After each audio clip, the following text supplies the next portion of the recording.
Hello, Elena here, your mommy tantrum specialist with another special episode of the Zen Supermom, the Mental Fitness Podcast. Yes, I always start like that because I do honestly believe that every episode is special and I'm not afraid to own it. So welcome. Why it's special today? Because I got the inspiration from my own business learning, actually. And I don't talk about the behind the scenes of my coaching and therapy business too much. So that's what we are going to talk about today, because as my brain always tends to connect things that I'm learning from different places and I'm observing and noticing, I always kind of like merge it, reframe it, pick things that are connected that maybe not everybody would see. So that's where it comes from today. And so you're up for a story. You're in for a long story. If you don't have time, if you're not interested in hearing my blah blah stories, you can check the timestamps both on the podcast and the YouTube version of this video. And you can skip to get straight to the learning if you want. If you want to go on a journey with me to my past, feel free. We are just starting now.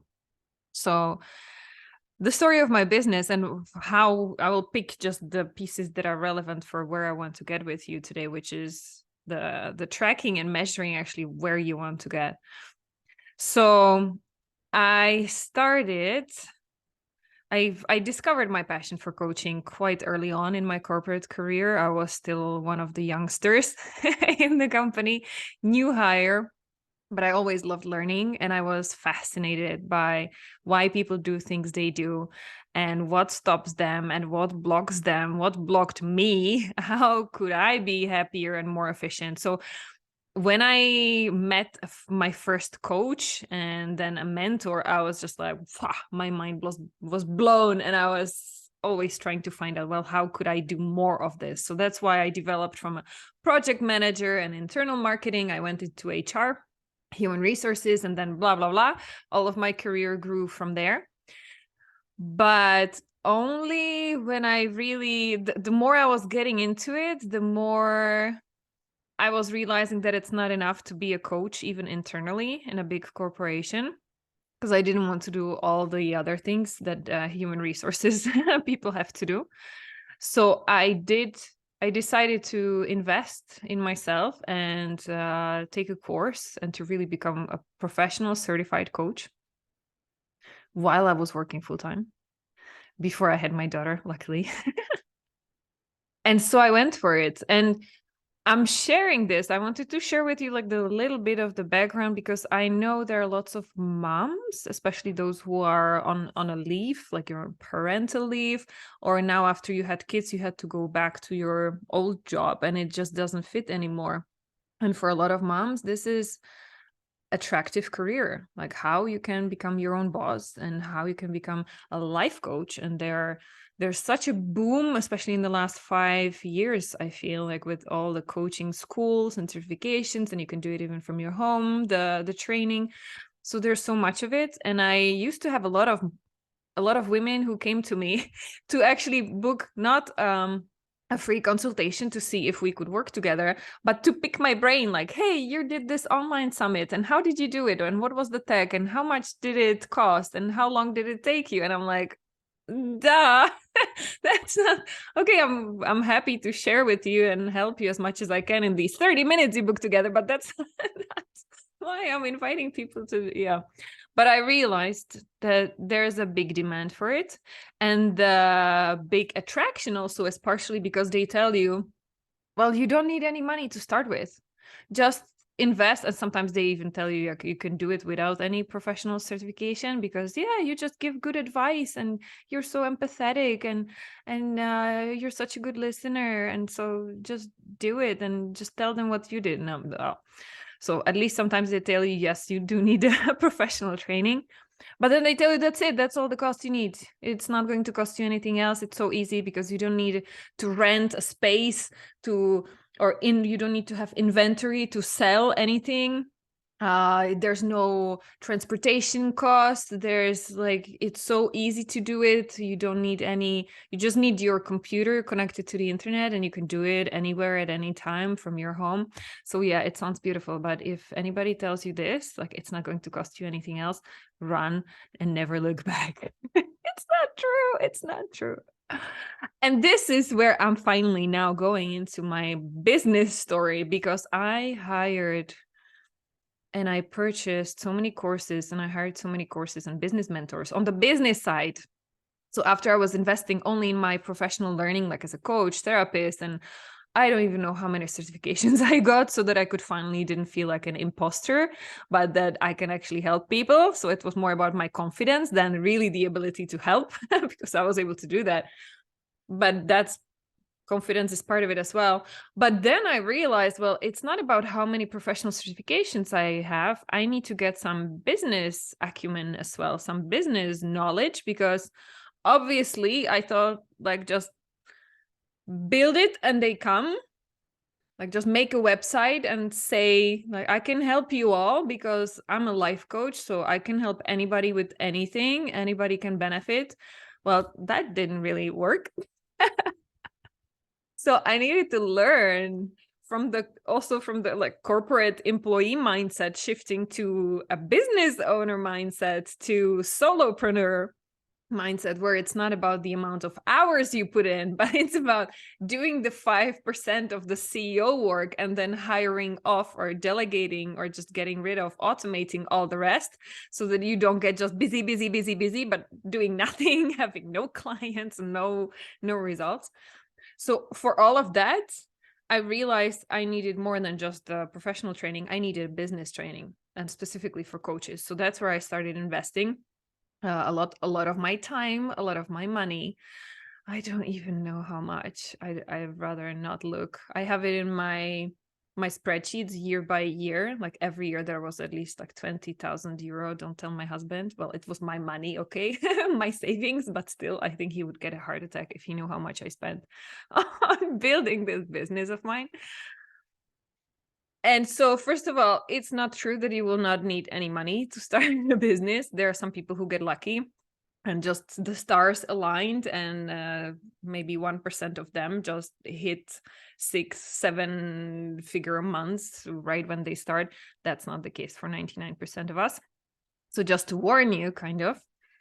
And that's where this is the business side of it, the business training that I took.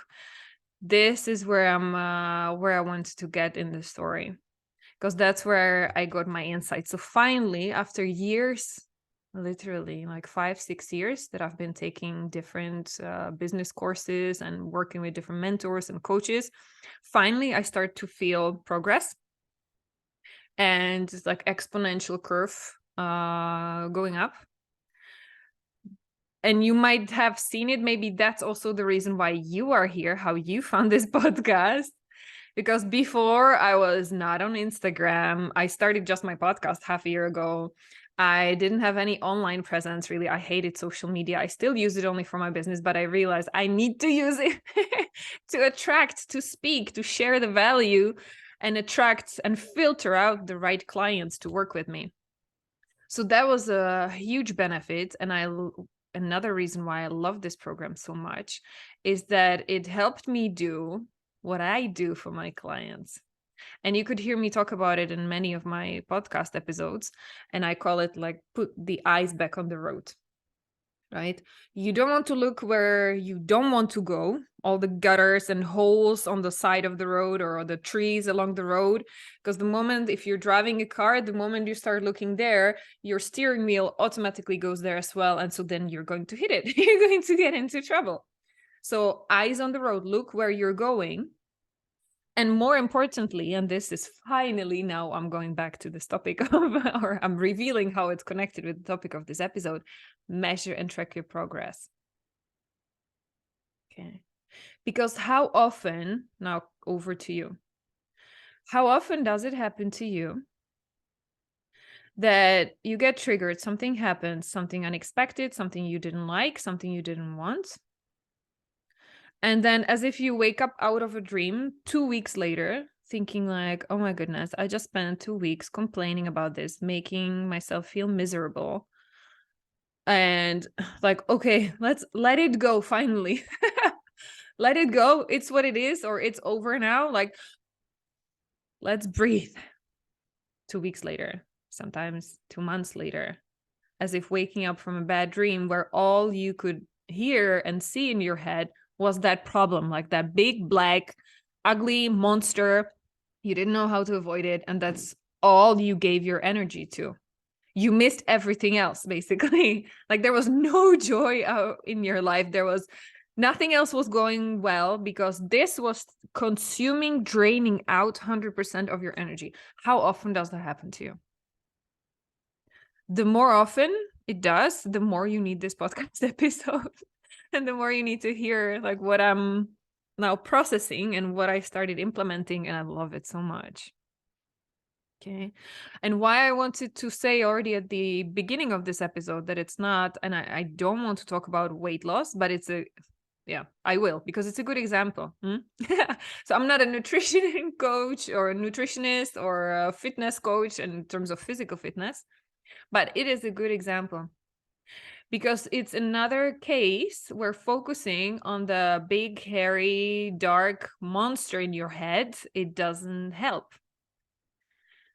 Like, do you have that goal in your mind, how much you want to lose or how you want your body to look like?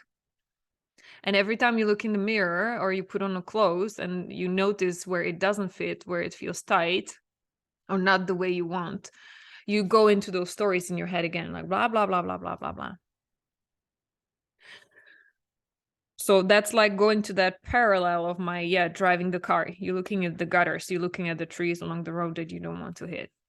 So this is where we will do the first shift.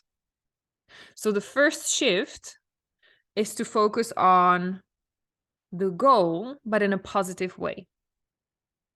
Okay. So if I just go back to that weight loss example, it would not be to lose 10 pounds or 10 kilos or whatever. How would you rephrase your goal in a positive way? Like, I want to feel great in my body again. I want to be able to wear like my old jeans. I want to be ready for the summer and feel confident in bikini, like whatever it is in a positive way that will trigger positive emotions. Whenever you think about it, it will make you feel good. Like, yes, that's how it feels when I get there. Okay. So reframing it to the positive. And then actually, this is the, ninja thing. Drop it. Drop the attachment. Drop the attachment to your expectations about how perfect and how fast it needs to happen. Because this was usually part of my journey in terms of my health. Like, I wanted things too fast, like now. And so I was pushing so hard and then I was burning myself. And it's not only about my health, it's everything. It's with work as well. Always, it's everything. It was my pusher, high achiever, controller, perfectionist. Let's do it now. And if it's not now and it's not perfect, then I'm going to be mad with myself and to use it as a punishment so that I work even harder, even faster, and basically drive myself even faster to a burnout. So let's stop that. Drop the attachment to how fast things need to happen. And rather than focusing on the destination, let's focus on really, they say it's so cheesy. You might not like it when I say it, but they say, happiness is not a destination. It's the road.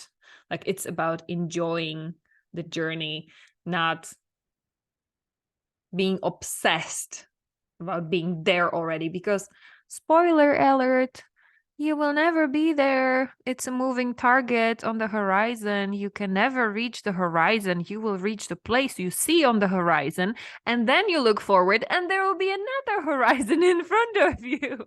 That's life, my dear. So, enjoying in the process. This is where I want to help you, because for me, I was frustrated with this for the longest time. I wanted results. I wanted them now. That's what I wanted to measure. And that's not what I'm going to talk about today. Going back to that very specific example of my business building course, what they do is every week they send a tracker to measure milestones, which are positive. So, for example, they have a question. How many social media posts have you done? Or did you take holidays this week? Like, what's your success this week? You took holidays, you hired a team member, or you like different milestones there. And I started thinking about how could I do this for my women in my group? Because as my business is growing, those who do one-to-one, like, of course, I'm keeping in touch with them through the individual sessions, but my group is growing as well. They do the 6-week boot camp, and then who wants to stay, I transfer them into a membership, which means like we are meeting several times a month. And as the group is growing and they not always show up for those live calls, I cannot all the time email with everybody like to say, hey, how are you doing? Keep me posted. Do you need any help? So I've been doing surveys from time to time, like usually once in 1 to 3 months. But I was thinking, well, what could I learn from this experience of doing this business training? Because it works so well. I love it. They send their survey every Friday afternoon. And I got into such a habit of looking at it and celebrating my wins every Friday afternoon. So it's not like a constant running, sprinting a marathon, basically 24/7, 7 days a week. But I have a clear cut in my work week on Friday afternoon before I pack things for the weekend. I have a look back and I track and measure all the positive things, all the things that I know that matter on my way to progress, to being able to reach and help more moms like you. So I started thinking about how amazing would that be if I could bring it to my women that I work with. And this is where I want you to think about as well for yourself. What are the positive ways, the positive things that you could measure in order to track your progress on your way to becoming that Zen supermom? Like basically a mom who can live her dreams, have it all, like as much as you want, career, business, kids, family, time for your fitness, health, whatever arts, fun stuff you're doing, while being Zen, without yelling at your kids. Because right now, if you're listening to this podcast, chances are usually you just beat yourself up for how not good you are. Everywhere where you failed, that you yelled at your kids this morning, you had a fight with your husband at night because you didn't agree and he didn't help enough and he doesn't understand and blah, blah, blah, blah, blah, blah, blah. You see everywhere just the problems and stress.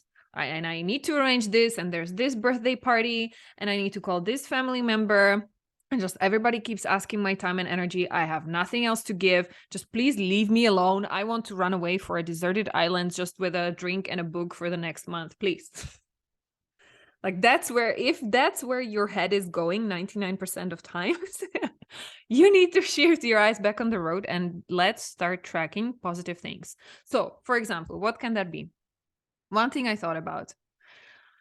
How many times did you not yell at your kids, even though you wanted or you would have done that previously? How many times in the past week? Okay, because that's a celebration. Okay, I don't want to measure how many times you did, because that doesn't help you beating yourself up. Let's focus on how many times you didn't, that you did manage to stay calm, or at least not yelling out. Maybe you were not calm, you were still nervous, stressed, anxious, but you didn't yell. It's a celebration. It's a win worthy of celebrating and recognizing yourself for. Okay. Another thing. How many times in the last week did you take a deep breath in? You realized you were nervous, running around, just like hair on fire, headless chicken, however you want to, whatever metaphor you want to use. But you were simply like, you could feel that nervous energy, like pumping in your blood, that you were like shaking with stress. How many times did you catch that moment in the last week and you took just one deep breath? You stand by the window or wherever you can. Just don't look at any people. Just look somewhere where you can zoom out your sight. And take a deep breath in. And just realize what's happening. Realize that your blood is like, your energy is like this. And as if you could, in your mind, give yourself a hug, like you would do to if your kid was stressed out. If you could feel this energy in them, what would you do? Like, I go and I give a big hug to my daughter and I hold her tight and I breathe with her. I intentionally slow down my breathing because I know that her breathing will tune into mine. We have that, like the heartbeats, there is the whole science behind how our hearts work. The moment you slow down yours and you're giving a hug to somebody, their breathing will slow down too. The moment it slows down, the stress hormones start pumping up. So you calm down your nervous system. It works. Try it out. So how many times, and now I'm planting seeds, of course. You're smart. You know what I'm doing. I'm not just telling you, asking you what you did in the last week, but I'm planting seeds for you for the next week. Of course, I am doing that. So if you haven't done that in the past, you want to try it out, remember this moment. The next time you feel like stressed out energy is taking over you, intentionally slow down your breathing, your heartbeat, and you do that by breathing deeply. Okay, one deep breath is enough. And then you will tell me by the end of next week how many times you did that. Okay, because you will celebrate every time you do. This is my third point. So once you find a couple of things you can measure, you can track, you can feel proud about every week that are going well despite all the mess around, you will celebrate it. You will celebrate it the moment you catch it, when it happens, whenever. Even if just you tell yourself in your head, like, well done, me. This was good. I'm proud of you. Or whatever else you want to say. And then you will celebrate it at the end of your week. Whenever you do your measuring tracking habits, like for me, it's now became Friday afternoon. For you, whenever, Sunday night before going to bed, I don't care. Choose time of the week and start making this your new practice. If 1 week is too long and you are afraid you wouldn't remember, do it every day, at the end of every day. What can I celebrate that went well for you? Things that I am responsible for, like keeping calm, even though I would have previously yelled, or calming down my nervous energy, whatever else you want to measure. And also things that were not in my control but went well. Like, hey, I don't know what happened, but my kids were actually quite nice this morning. I got a hug I didn't expect. Or yeah, I was happy it didn't rain, so I didn't get all wet on my way to work today. Whatever it is that was not your doing directly, but that you appreciate, that was nice to have. Whatever is going well in your life. AKA gratitude practice. But I know that's also like a buzzword that many people don't want to hear about. Like the moment they hear those buzzwords, it goes one ear in, the other ear out without leaving a trace in your brain. So if you don't like hearing about gratitude practice, well, maybe this was another way how to look at it that made it more meaningful to you. Let's see. Let me know what that did to you. Okay. So this is what I mean what I meant when I labeled this episode that you cannot improve what you don't measure. Because once you focus only on the negative things, and I'm not blaming you, okay? I'm not judging here. I'm still doing it myself. I'm a work in progress too. It's okay. We all are. Fun. Like it's fine. But it's a point, you're at a point in your life when you realize it's not taking me where I want. Enough. I'm tired of being tired. I'm tired of complaining. I'm tired of living in my own gray cell in my head, not being able to escape out of it. Well, this is the way how you do. Start shifting your attention to measuring positive signs of your progress, that you're doing better, than yesterday, better than week before. Sometimes it will not be better. You will have plateaus. Sometimes you will slip back, and that's all okay. You're not going to beat yourself up over it, right? You just start focusing, okay, well, what's the next positive thing I can celebrate? What's the next good thing I can do in order to get closer to being that calm, well-centered, emotionally stable mom who will be the pillar for myself, my own life, and for my family, for my kids, to model that. I don't want to say emotional control, because it's not about controlling your emotions. It's not about pushing it down or avoiding it. It's about feeling it fully, catching it that it's there, and then eyes back on the road. What can I do about it? And how can I learn a lesson from it? How can I extract the positive in it? And then let's keep going in the direction again where I want to go. Okay, makes sense? Let me know. This is what I meant by measuring. And then the tracking piece is really about making it a habit. Not just once in a blue moon, like once a month to remember, like, okay, let's have a look. But the moment you start tracking your progress consistently and you make it a habit, you will start seeing the improvements. Because where your focus goes, your energy flows. It cannot be otherwise. It's an automated reaction. That's why the only thing you have to do is to switch your focus, and everything else will come with it automatically. Okay? I hope this was helpful. And yeah, I'm checking my few notes that I made. And I think that's it. So let me know, how is this for you? Let me know what you decide to track and measure.